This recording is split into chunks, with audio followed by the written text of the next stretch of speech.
ہاں ان کا بیٹا مبارک وہ بھی مربی. اب بتائیے لعنت کس پہ پڑی؟ آپ پہ پڑ گئی کہ نہیں پڑی؟ جھوٹ بولا کہ نہیں بولا؟ چلیے آگے چلتے ہیں. میں تو بس تھوڑا سا لوگوں کو حوال بتانا چاہتا ہوں آپ کا. چلیے آگے چلتے ہیں. اب آپ خود غور فرمائیں، وہی شمس الدین صاحب جو یہاں پر فرما رہے تھے گویا کہ یہ جناب جماعت کے بڑے کام کیا کرتے تھے، گویا یہ بہت بڑے کوئی عالم تھے جماعت میں، بڑی ان کو مذہبی نالج تھا. وہ اچھا فارماسسٹ صاحب یہ دیکھیں نا، پھر آپ تاثر غلط دے رہے ہیں لوگوں کو. میں نے تو قطعاً کبھی یہ نہیں کہا کہ میں جماعت کا کوئی عہدیدار تھا، میں جماعت کے اندر بہت بڑا ان کا عالم دین تھا. میں تو ہمیشہ یہی کہتا رہا کہ جس طرح ہر قادیانی جماعت کی خدمت کا جذبہ رکھتا ہے، جب میں قادیانی تھا میں بھی رکھتا تھا. اب دیکھیں نا، آپ کوئی عالم تو ہے نہیں مگر جماعت کی خدمت کرنے کا جذبہ آپ کے اندر موجود ہے. بے شک سارے جہان سے چھتر پڑتے ہیں وہ علیحدہ بات ہے، مگر جذبہ تو ہے نا. اسی طرح میں بھی. مگر اب آپ کیا تاثر دے رہے ہیں؟ وہ جیسے شمس الدین جماعت کا بڑا عہدیدار تھا. توبہ استغفار توبہ استغفار. مجھے اللہ نے شروع سے ہی اس فتنے سے بچائے رکھا، شر سے بچائے رکھا. تو چلیے آگے چلتے ہیں. مختصر جواب دوں گا، زیادہ نہیں، جو آپ برداشت کر سکیں. وہی شمس الدین صاحب 35 سال کے جب ہو گئے تھے تب تک انہوں نے پیارے بھائیوں یہ حدیث مبارکہ نہیں پڑھی تھی. یہ خود اقرار کر رہے ہیں. ٹھیک ہے جی. جس دن یہ حدیث مبارکہ پڑھی، یہ دیکھیں جی حدیث نمبر 666. ٹھیک ہے جی. اور یہ جلد نمبر 2، یہ دیکھیں جلد 2. اب یہ پڑھ رہے تھے، انہوں نے صرف یہ حصہ بتلایا کہ حضرت صلی اللہ علیہ وآلہ وسلم نے فرمایا قسم اس پروردگار کی جس کے ہاتھ میں میری جان ہے. اچھا فارماسسٹ صاحب، آپ کو تو یقیناً آگے حدیث پڑھتے ہوئے تھوڑی سی تکلیف ہوگی. ٹھیک ہے، آپ نے جس پورشن میں نے پوری حدیث پڑھی آپ نے وہ بھی نہیں سنایا، اور پھر آگے آپ نے خود بھی نہیں پڑھی، بس یہاں تک کہہ دیا کہ نبی پاک صلی اللہ علیہ وآلہ وسلم نے فرمایا قسم ہے اس ذات کی جس کے ہاتھ میں محمد رسول اللہ صلی اللہ علیہ وآلہ وسلم کی جان ہے. آگے والا بھی حصہ پڑھ دیتے نا کہ جب تم میں عیسیٰ ابن مریم نازل ہوں گے، تاکہ قادیانیوں کو بھی پتہ چل جائے کہ حدیث ہے کیا. یہ بے ایمانی نہ کیا کریں. حدیث کے معاملے میں بھی بے ایمانی کرتے ہیں. جب میں نے اپنا قبول اسلام کا اعلان کیا تھا تو میں نے سب سے پہلے یہ بتایا تھا کہ اس حدیث پہ جا کے میرا ذہن اٹکا کہ امام الانبیاء فرما رہے ہیں کہ عیسیٰ ابن مریم تم میں نزول فرمائیں گے، اور مرزا قادیانی کہتا ہے کہ عیسیٰ علیہ السلام فوت ہو چکے ہیں. چلیے بہرحال آپ نے تو دغا دینا ہے، کیونکہ احمدیت ہے ہی دغا کا نام. پہلی بات تو یہ ہے کہ شمس الدین صاحب آپ اچھے عالم تھے ہم نے، لیکن بڑی ہمت کی بات ہے جی، بڑے کیا متقیوں جیسا کوشش کر کے چہرہ بنا کے ہیں، بڑا معتبر انداز میں کہہ رہے ہیں دوسروں کو کہ کتابیں پڑھیں، بالکل نیوٹرل ہو کے. سبحان اللہ سبحان اللہ. میرے بھائیوں، بزرگ کہا کرتے ہیں جھوٹ کے پاؤں نہیں ہوتے. چلیے آپ نے کہا کہ بزرگ کہا کرتے ہیں، تو میں آپ کے بزرگ بھی دکھا دیتا ہوں جو کہتے ہیں جھوٹ کے پاؤں نہیں ہوا کرتے، چونکہ خود تو ساری زندگی انہوں نے جھوٹ بولا. چلیں میں تصویر لگا دوں گا، برداشت کر لیجئے گا. بہت شکریہ. بلکہ کچھ اور بھی چہرے دکھاؤں گا جو ساری زندگی جھوٹ بول رہے ہیں اور جھوٹ بولتے چلے آ رہے ہیں. میرے بھائیو، شمس الدین صاحب یہ جو ہیں، ان کی باتیں جو ہیں وہ ایک تو انسان کو ہنساتی بہت ہیں. سنیں ذرا. اچھا یہ جو لوگ اعتراض کرتے ہیں، آپ نے بھی سنا، الزام لگا رہے ہیں کہ شمس الدین کو علماء حضرات نے پیسے دیے ہیں. اس کی میں آپ کو وضاحت کرتا چلوں کہ الحمدللہ شمس الدین کو کسی نے کچھ نہیں دیا. جی میرے بھائیو، سن لیا آپ نے، شمس الدین صاحب فرما رہے ہیں جی کہ ان کو کسی نے کچھ نہیں دیا، کسی کوئی مولوی نے ان کو کوئی پیسے نہیں دیے. شمس الدین صاحب یہ پھر ہمیں آپ یہ بتلا دیں کہ آپ کون سی ملازمت کرتے ہیں. برا نہ مت بنائیے گا محترم، بتا دیں آپ کا کیا بزنس ہے. اگر نوکری کرتے ہیں تو کس ادارے میں کرتے ہیں، اگر بزنس کرتے ہیں تو کس چیز کا بزنس ہے. لیکن اگر حقیقت حال یہ ہو کہ نہ ہی آپ کوئی باقاعدہ نوکری کرتے ہوں، نہ ہی آپ کا کوئی دنیاوی بزنس ہو، تو پھر عوام درستی سمجھتے ہیں. اس کو الزام نہیں کہتے محترم, اس کو کہتے ہیں حقیقت حال. اور حقیقت حال یہی ہے کہ ساری کہانی پیسے دی نکلی.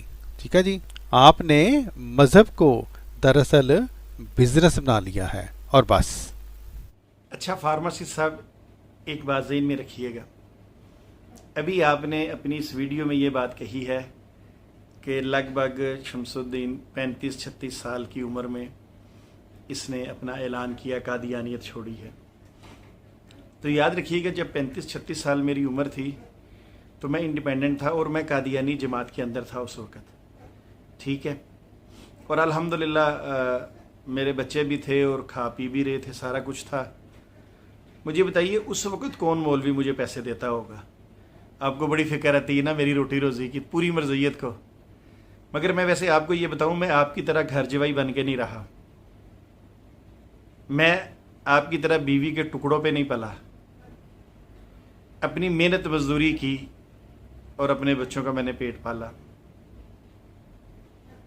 آپ جانتے ہیں اچھی طرح کہ آپ کتنا عرصہ گھر جوائی رہے ہیں, کتنا عرصہ ان کے ٹکڑوں پہ پلتے رہے ہیں, اور کتنا عرصہ آپ کے پاس تو کچھ بھی نہیں تھا. آپ کی فیسیں تک تو آپ کے سسرال والے بھرتے رہے ہیں, اور پھر جب فیل ہو گئے تو پھر سسرال والوں نے آپ کو پیسے ہی نہیں دیے دوبارہ. پھر آپ نے فارماسسٹ کا کورس کیا اور پھر اپنے سسر کی شاپ کیپر پہ جا کے شاپ کیپنگ کی آپ نے, اور آج مجھے کہہ رہے ہیں کچھ شرم کر لیں. خیر شرم آپ نے کیا کرنی ہے, جہاں آپ گئے ہیں وہاں جا کر آپ پہلے ہی بے شرم تھے اور اب اور ہو چکے ہیں. چلیے بہرحال آگے چلتے ہیں, دیکھتے ہیں آپ کیا کہتے ہیں. میرے بھائیو, شمس الدین صاحب جو ہیں یہ انہوں نے نہ صرف یہ کہ اس کو بزنس بنا لیا ہے, مذہب کو بزنس بنا لیا ہے, بلکہ بہت ہی کامیاب بزنس مین ہیں اس لحاظ سے. دیکھیں کیا فرماتے ہیں. تو میں ان کو بھی دعوت اسلام دیتا ہوں, اور تمام جتنے بھی احمدی حضرات ہیں جہاں بھی رہتے ہیں ان سب کو میں دعوت اسلام دیتا ہوں, اور میں یہ چاہتا ہوں کہ یہ ہم سے آگے گفتگو کریں. جی پیارے بھائیو, واہ جی واہ. ان کے یہ فکرات سن کر مجھے یقین ہے کہ ہمارے تمام دوست, ہماری ٹیم کے دوست, اور خاص طور پر سوشل میڈیا پہ جو دوست ان کو جانتے ہیں وہ ضرور ہنس رہے ہوں گے. شمس الدین صاحب, آپ دعوت اسلام دینے کا یہاں پر دعویٰ کر رہے ہیں, دعویٰ فرما رہے ہیں, ایسے ہی آپ نے یہ بات جھاڑ دی کہ آپ کا بڑی خواہش ہے کہ جناب ڈسکشن کریں اور آگے بات کو پھیلائیں. فارماسسٹ صاحب, آپ کی بات کا صرف اتنا جواب دوں گا, اور میرے خیال یہ اتنا سا جو جواب ہے نا, یہ بہت سارے قادیانیوں کی ناسوں سے دھوئیں نکالے گا انشاءاللہ. اور یہ غرور تکبر سے نہیں کہہ رہا, میں اپنے رب سے معافی مانگ کے کہتا ہوں, بلکہ یہ سب تو میرے رب کا عطا کیا ہوا ہے. یہ پچھلے دنوں 11ویں محرم کو ایک قادیانی ڈاکٹر نے اسلام قبول کیا. میں نے آپ کو میسج کیا تھا, آگے سے بڑا جلا بھنا آپ کا جواب آیا تھا, یاد ہوگا نا. یہ الحمدللہ ثم الحمدللہ ڈاکٹر صاحب, یہ تقریباً 442واں یا 41واں قادیانی ہے جس نے اسلام قبول کیا ہے. کیا کہتے ہیں؟ میرا خیال اتنا جواب ہی کافی ہے آپ کے لیے. چلیے آگے دیکھتے ہیں آپ کیا کہتے ہیں. حالت یہ ہے آپ کی کہ ہم نے متعدد دفعہ آپ کو اپنے گروپ فیضان خدمت نبوت میں داخل کیا کہ ہم آپ کے ساتھ علمی گفتگو کریں. ہر دفعہ آپ وہی جس طرح آپ کی عادت ہے, اللہ تعالیٰ معاف کرے جن لوگوں کی خود تنہائیاں گندی ہوں. فارماسسٹ صاحب دیکھیں, آپ ایسا نہ کہیں. اب مرزا صاحب نے اگر وہ واش روم والے کمرے کو دوبارہ نئے سرے سے واش ووش کرا کے اس پہ پلستر کروا کے اپنی تنہائی کے لیے استعمال کیا ہے, تو آپ اس کو گندی تو نہ کہیں نا کہ جن کی تنہائیاں گندی ہوں. آپ کو زیب نہیں دیتا, جانے دیجئے, آپ کے پھر بھی وہ بڑے ہیں, اس طرح نہ کریں. آگے چلتے ہیں, دیکھتے ہیں آپ کیا کہتے ہیں. وہ اللہ کے پاک لوگوں پر بھی گندے الزامات ہی لگایا کرتے ہیں, انہی میں ایک آپ ہیں. تو آپ ہر دفعہ